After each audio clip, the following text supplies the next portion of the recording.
And most agree that the universe is 13 or so billion years old. There is another argument that the Earth is 6,000 years old. Can those two timelines be reconciled? I sometimes in talking to people that have been raised with this belief, who have a very high view of Scripture, which I know you and I both share, I'll take them to the day 4 part of the creation account in Genesis 1. I think because my view has long been that the Bible does not teach a young Earth. Because when you get to that passage in day 4, we learn that God either created or caused to appear the sun and the moon, and they were given as markers of the days and the seasons. The Hebrew verb there is hayah, which can mean either created from nothing or caused to appear. But either way, God has already established the days of creation, the yoms of creation. And we don't have any way of measuring time from a human point of view in the day 1, day 2, day 3, as those days are being established.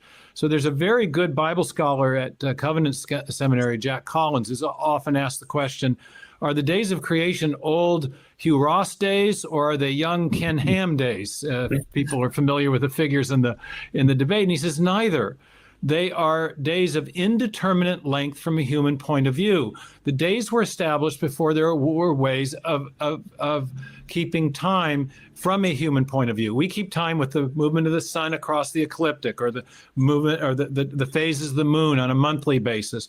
Those time markers were not present when God established those days.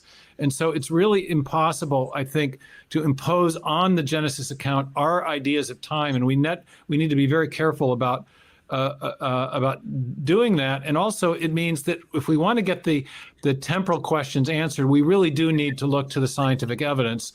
And as Bill said, I also agree that the evidence is very compelling for a very old Earth and a very old universe. I'm sympathetic to the view that cognitively advanced, anatomically modern man is of fairly recent vintage, however, and I think that's another question. I think we can't tell the history of the human race without also looking at the archaeology as well as bones on the African savanna. So I think there's some issues there yet to wrestle with.